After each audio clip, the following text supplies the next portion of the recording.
মেয়েটি তার বাবার প্রাণ বাঁচানোর জন্য বাধ্য হয়ে নাচ করছে। গতকাল থেকে এই ভিডিওটা সোশ্যাল মিডিয়াতে প্রচুর পরিমাণে ভাইরাল হয়েছে, যেখানে একটি 5 থেকে 7 বছর বয়সের ছোট্ট বাচ্চা মেয়ে তার বাবার দুটো কিডনি নষ্ট হয়ে গেছে, আর তার পরিবারের কাছে সেরকম অর্থও নেই যে তার বাবার চিকিৎসা করাতে পারবে। আর মেয়েটার বয়সটাও সেরকম নয় যে সে বাইরে গিয়ে কাজ করে অর্থ উপার্জন করে এনে তার বাবার ট্রিটমেন্টটা করাতে পারবে। তাই মেয়েটি বাধ্য হয়ে নিজের নাচের প্রতিভা সোশ্যাল মিডিয়াতে প্রদর্শন করে সেখান থেকে কিছু অর্থ উপার্জন করে তার বাবার চিকিৎসা করাতে চাই। আমাদের সমাজে এখনো এমন কিছু মানুষ আছে যারা মনে করে পুত্র সন্তানই সবকিছু, পুত্র সন্তানই তাদের ভবিষ্যৎ। তাদের এটা ভালো করে দেখা দরকার যে কন্যা সন্তানও কোনো দিক থেকে কম নয়। মেয়েটার বয়স এমন কত, কিন্তু তাও মেয়েটা হাল ছাড়েনি, সে তার চেষ্টা এখনো চালিয়ে যাচ্ছে। এই কারণেই তো মেয়েদেরকে দেবীর রূপ বলা হয়। আমি এটাই বলবো আপনাদেরকে, এই ভিডিওটা অবশ্যই শেয়ার করে দেবেন।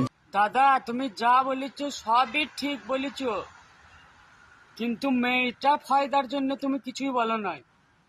তুমি শেয়ার করতে বলেছ তোমার ফায়দার জন্য।